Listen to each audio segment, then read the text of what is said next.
Bismillahirrahmanirrahim. Alhamdulillah wa syukru lillah, la hawla wa la quwwata illa billah. Allahumma salli wa sallim wa barik ala nabiyyina Muhammad wa ala alihi wa ashabihi ajma'in. Raditu billahi rabba wa bil islami dina wa bi Muhammadin sallallahu alaihi wasallam nabiyya wa rasula. Ibu bapak, para jamaah majelis ilmu yang dimuliakan Allah Subhanahu wa taala, bersyukurlah kita kepada Allah dengan mengucapkan alhamdulillahi rabbil alamin. Kenapa kita harus awali dengan alhamdulillahi rabbil alamin? Karena paling tidak kita yang bisa beribadah di bulan Ramadan, bisa ibadah pada malam hari ini, paling tidak kita termasuk orang-orang yang telah diijabah oleh Allah doanya. Doa yang mana? Kita kemarin senantiasa berdoa kepada Allah. Allahumma barik lana fi Rajaba wa Sya'bana wa ballighna Ramadan. Dan sampai malam ini Allah sudah buktikan bahwa Allah sudah ijabah doa itu. Buktinya mana? Buktinya sampai malam ini, sampai detik ini Allah sudah pertemukan. Allah sudah sampaikan kita berada di bulan Ramadan. Apakah selesai di bulan Ramadan ini? Wallahu a'lam. Yang jelas Allah sudah sampaikan kita. Maka berdoalah kita, tidak hanya sampai bertemu dengan Ramadan, tapi paling tidak bisa menyelesaikan ibadah-ibadah selama kita berada di bulan Ramadan. Kemudian bersalawat kita kepada baginda Rasulullah sallallahu alaihi wasallam dengan ucapan Allahumma salli ala Muhammad wa ala ali Muhammad. Mudah-mudahan dengan berkat salawat yang senantiasa kita ucapkan ini, Allah curahkan rahmatnya, yang dengan rahmat Allah mudah-mudahan mudah segala urusan kita. Dan kalau ada di antara kita para jamaah yang sakit, ataupun keluarga kita, orang tua kita yang hari ini berada di rumah masih diuji dengan rasa sakitnya, kita bermohon ya Rabbal Alamin, dengan berkat salawat tolong kembalikan sehatnya. Amin ya Rabbal Alamin. Ibu bapak, para jamaah yang dimuliakan Allah Subhanahu wa taala, malam ini kita tidak akan lagi berbicara tentang arti, pengertian, tujuan, hikmah ataupun amal-amal yang utama di bulan Ramadan. Kenapa? Karena saya yakin para jamaah malam hari ini itu sudah sangat tahu, sudah sangat paham yang hal-hal yang disampaikan tadi. Jadi kalau diulang lagi maka itu agak sedikit mubazir. Jadi kita ambil dari sudut yang lainnya. Karena Islam ini luas, Al-Quran itu luas. Nah, jadi kita tak ngulang-ngulang lagi. Malam kelima, malam keenam masih arti, pengertian, tujuan, amal-amal utama. Itulah selesai dah. Nah, jadi kita ambil dari sudut yang lainnya. Apa yang akan kita sampaikan malam ini? Kita akan sama-sama melihat dan mengambil pelajaran dari kisah dan karakteristik seorang ahli ibadah. Ibu bapak para jamaah, kalau kita lihat sirah, catatan-catatan tentang kenabian, maka di situ kita dapati bahwa umur umat terdahulu itu dibandingkan dengan sekarang itu jauh lebih banyak umurnya daripada kita. Bahkan Nabi Nuh itu dalam catatan sejarah tidak kurang daripada 950 tahun umurnya. Nabi Ibrahim 200 tahun. Nabi Musa 120 tahun. Yang paling sedikit kita dan Nabi kita Muhammad sallallahu alaihi wasallam berapa? 63 tahun. Bersyukurkah kita diberi jatah 63 tahun? Tak iri kita dengan Nabi Nuh 950 tahun? Tak pengen ibu umur 900 tahun? Tak pengen? Kalau dapat jangan bu. Kenapa? Dengan kondisi fisik kita umat Muhammad yang seperti ini, umur 90, 95, 100 tahun, itu mau berjalan punlah payah. Umur 100 masuk kamar mandi pegang gayung tuh, itu gayung tuh lah bergoncang tuh. Iya kan? Bagaimana kalau Allah kasih umur kita 950 tahun? Jangankan kita juga menderita, anak kita, cucu kita, saudara kita mungkin akan terlibat dosa terhadap kita. Makanya orang tua dulu kalau boleh diminta dia katakan kalau dapat janganlah terlalu lama hidup di dunia ini katanya. Kalaulah banyak amal mati-matilah ya. Kalaulah banyak amal. Jadi ibu bapak para jamaah yang dimuliakan Allah, salah satu umat yang umurnya dipanjangkan oleh Allah dan itu melebihi Nabi kita Muhammad sallallahu alaihi wasallam adalah Nabi Musa alaihi salam. Berapa tadi? 120 tahun. Ibu bapak para jamaah, dikutip dari kitab ataupun kumpulan buku motivasi dan teladan Islami, di situ diceritakan bahwa pada masa Nabi Musa alaihi salam itu terdapat seseorang yang dikenal dengan ahli ibadah. Ahli ibadah ini dikenal dengan ketekunannya, ketaatannya, kerajinannya, keilmuannya melebihi umat Nabi Musa yang lainnya. Bahkan satu kaum itu mengakui bahwa dialah memang yang ahli ibadah. Paling rajin ibadahnya, paling banyak ibadahnya, dan paling berilmu.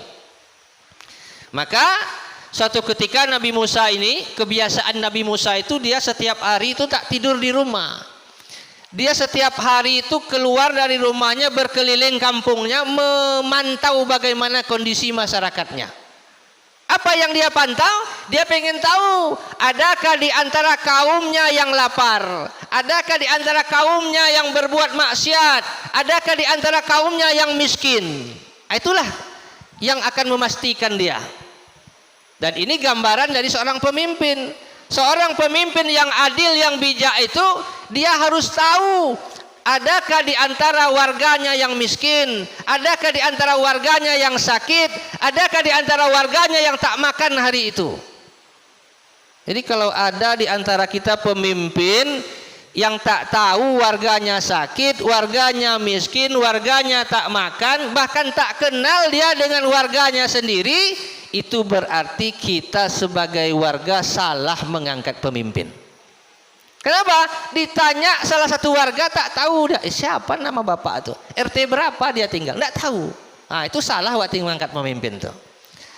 Nah maka kembali kepada kisah Nabi Musa tadi, ketika dia sedang berkeliling di kampungnya, dia melihat seorang laki-laki ibadah itu sedang beribadah. Itulah, jadi orang ahli ibadah memang kerjanya ibadah. Setelah selesai ahli ibadah ini beribadah, maka Nabi Musa mendekati dia, disapa, berbincang-bincanglah mereka di antara mereka ini berdua. Maka karena ahli ibadah ini merasa dirinya paling baik, paling bagus, paling banyak dan paling dekat dia dengan Nabi Musa, maka dia memberanikan diri untuk bertanya kepada Nabi Musa alaihi salam. Dia katakan, "Ya Nabi Musa, aku ini beribadah sebagaimana yang engkau ajarkan. Dan engkau tahu aku sudah beribadah ratusan tahun lamanya tanpa melakukan sedikit pun perbuatan maksiat. Untuk itu wahai Nabi Musa, aku minta tolong kepada engkau." Tolong apa? Kata Nabi Musa. "Aku minta tolong agar engkau tanyakan kepada Allah, kalau aku mati nanti, Allah akan meletakkan diriku tuh posisinya di mana. Nah, jadi dia pengen tahu dulu, kalau dia mati nanti Allah meletakkan dia di surga yang mana. Nah, supaya apa? Supaya tenang dia nanti. Dan dia yakin ibadahnya sudah banyak. Maka Nabi Musa karena diminta oleh umatnya dan sesuai dengan gelarnya. Apa gelar Nabi Musa, Ibu? Ada yang ingat? Hah? Kalimullah. Kalimullah ini artinya Nabi yang diberi nikmat oleh Allah sehingga dia bisa berbicara langsung kepada Allah. Di mana Nabi Musa bicara kepada Allah? Di Bukit Tursina. Jadi kalau nak bicara sama Allah dia harus naik ke Bukit Tursina. Nah, inilah hebatnya Nabi kita Muhammad. Nabi kita Muhammad atau orang-orang yang beriman kalau nak berbicara kepada Allah, bermunajat kepada Allah, tidak harus nunggu ke bukit yang mana enggak. Sujud dia ke bumi, dia langsung bicara kepada Allah. Maka Nabi Musa menyampaikan pesan daripada ahli ibadah ini. Setelah dia sampaikan, Allah mendengarkan, lalu Allah berfirman, "Ya Musa," kata Allah, "sampaikan kepada umatmu yang ahli ibadah itu bahwa aku akan meletakkan dirinya berada di dalam neraka yang paling bawah." Maka sesuai dengan ucapan Allah, Nabi Musa menyampaikan pesan itu kepada ahli ibadah. Tidak ditambah sedikit pun, tidak dikurang sedikit pun. Bagaimana ucapan Allah, begitulah dia sampaikan kepada ahli ibadah ini. Mendengar apa yang disampaikan oleh Nabi Musa, maka ahli ibadah ini kaget dia. Merah mukanya. Tak habis pikir dia, bagaimana bisa sudah ratusan tahun beribadah tidak melakukan dosa, justru diletakkan di dalam neraka, bahkan yang paling bawah. Sampai-sampai ketika dia mendengar ucapan Nabi Musa ini, dia berjalan begitu saja meninggalkan Nabi Musa. Saking kagetnya. Jadi kita juga dapat pelajaran dari sini. Orang kalau sedang kaget, kita panggil pun tidak dengar lagi dia tuh. Dipanggil mertua pun tidak peduli lagi dia. Kenapa? Kaget dia. Tadi disampaikan oleh Nabi Musa, ketika mendengar berita itu, seakan-akan Nabi Musa tak ada di depan dia itu. Tidak dipedulikan dia. Berjalan dia terus. Dalam setiap langkah kakinya dia berpikir, bagaimana bisa ya Allah, bagaimana bisa ini, terus mengganggu pikiran dia. Maka setelah sampai dari rumah, dia kembali memikirkan itu.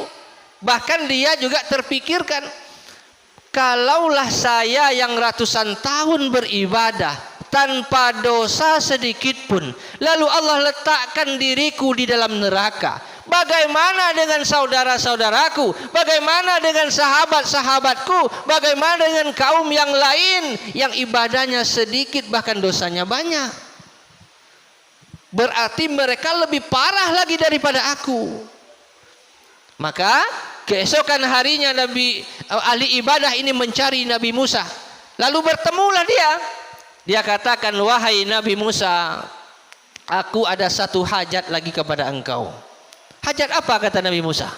Aku minta tolong sampaikan kepada Allah bahwa aku sudah menerima, aku ikhlas kalau dengan kehendak Allah, Allah meletakkan diriku di dalam nerakanya. Tetapi aku minta dengan satu syarat, wahai Musa. Apa syarat engkau, kata Musa? Syaratku satu, tolong sampaikan kepada Allah, kalau Allah letakkan aku ke dalam neraka nanti, setelah masuk aku ke dalam neraka, tolong Allah perbesar seluruh tubuhku ini, agar seluruh pintu-pintu neraka itu terpenuhi dengan tubuhku. Untuk apa, kata Nabi Musa?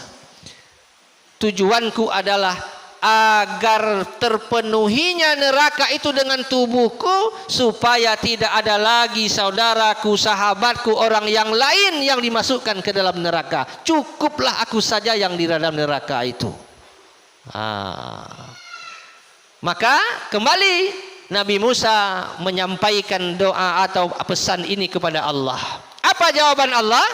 Ya Musa, sampaikan kepada umatmu, kepada ahli ibadah itu, bahwa dengan rahmatku aku akan meletakkan dia di dalam surgaku yang paling tinggi. Berubah keadaannya. Ibu bapak para jamaah yang dimuliakan Allah Subhanahu wa taala, dari kisah ahli ibadah yang terdapat pada zaman Nabi Musa ini, ada beberapa pelajaran yang patut kita perhatikan. Pelajaran yang pertama adalah terkait dengan amal dan ibadah ini, jangan pernah kita merasa puas, apalagi merasa bangga dengan banyaknya amal-amal ibadah yang sudah kita lakukan. Kenapa? Karena banyaknya amal ibadah yang kita lakukan itu tidak mampu mengantarkan kita masuk ke dalam surganya Allah. Sebanyak apapun amal tak akan bisa mengantarkan kita ke dalam surganya Allah. Nah, itu yang harus kita ingat dulu. Mana dalilnya? Kan begitu. Orang beriman dalam beribadah harus punya dalilnya. Dikatakan amal-amal yang kita lakukan ini sebanyak apapun tak mampu mengantarkan kita masuk ke dalam surga. Dalilnya mana? Hadis riwayat Jabir bin Abdullah. Baginda Nabi SAW mengatakan, la yudkhilu ahadam minkum amaluhul jannah. Tidaklah seseorang itu dimasukkan ke dalam surga dikarenakan amal-amalnya. Wala yujiruhu minan nar, dan tidaklah seseorang itu diselamatkan dari neraka karena amalnya. Wala ana, aku juga seperti itu, kata Rasulullah. Aku dimasukkan ke dalam surga bukan karena amalku. Lalu sahabat bertanya, kalau begitu ya Rasulullah, apa yang menjadikan kita masuk ke dalam surganya Allah? Maka Rasul mengatakan, illa birahmatim minallah. Semua itu semata-mata dikarenakan rahmat dari Allah Subhanahu wa ta'ala. Jadi yang mengantarkan kita masuk surga itu bukan amal, tetapi rahmatnya Allah. Maka timbul pertanyaan kita, kalau amal-amal ini tak mampu mengantarkan kita ke dalam surga, untuk apa kita beramal? Untuk apa kita memperbanyak ibadah? Tak selesai dengan sholat 5 waktu tambah tahajud, tak selesai tahajud tambah duha. Bahkan di bulan Ramadan dipenuhi malamnya dengan tarawih dan witir. Untuk apa amal-amal yang banyak itu? Maka dijelas oleh para ulama kita, orang beriman jangan sampai gagal dalam pemahaman. Artinya apa? Kita harus tahu bahwa amal yang kita lakukan ini bukan untuk membayar daripada harganya surga.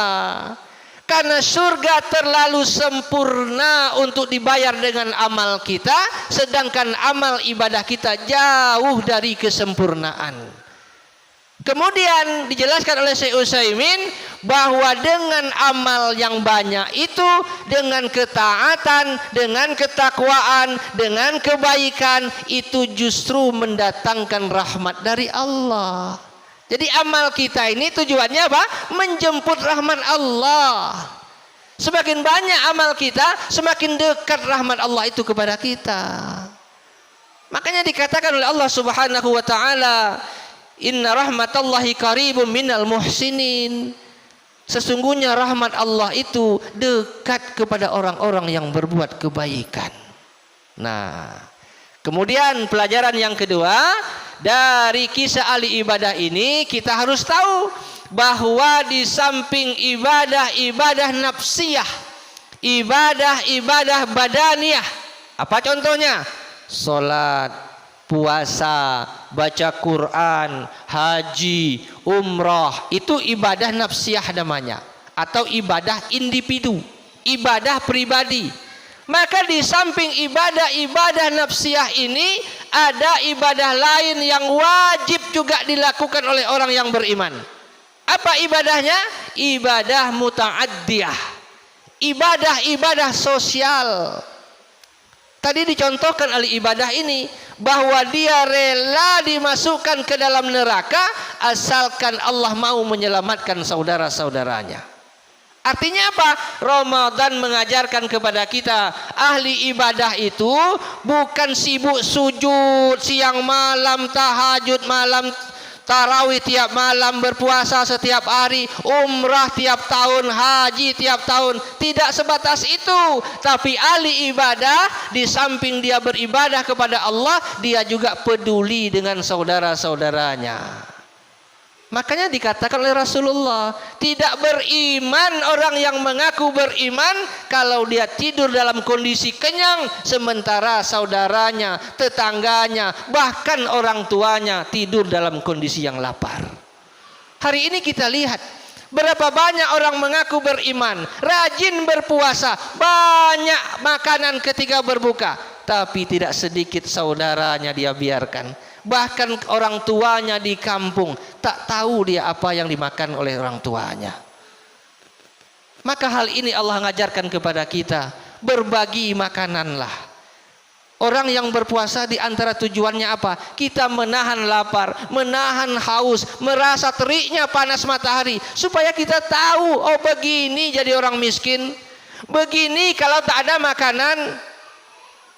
Makanya kita dulu diajar oleh orang tua kita, diajar oleh guru-guru kita, ketika berbuka, ayo ikut ayah. Kemana ya? Ikut aja. Dibawa ke tempat fakir miskin. Di rumah ada ayam goreng, ada rendang, ada dendeng. Tapi di situ kami dipaksa untuk makan apa? Telur dadar saja. Ternyata setelah besar baru tahu, oh begini ternyata. Orang tua dulu tak pakai dalil, tak pakai Al-Quran, tak pakai hadis, tapi dia memberikan contoh yang terbaik kepada kita anak-anaknya. Jadi jangan kita biasakan anak kita, umpama dia suka ayam goreng, suatu ketika ibu tidak masak ayam goreng, marah dia. Maka diberi pelajaran, bersyukur kau hari ini bisa makan ayam goreng. Coba lihat tetangga kita, jangankan ayam goreng, nasi pun mereka tak punya.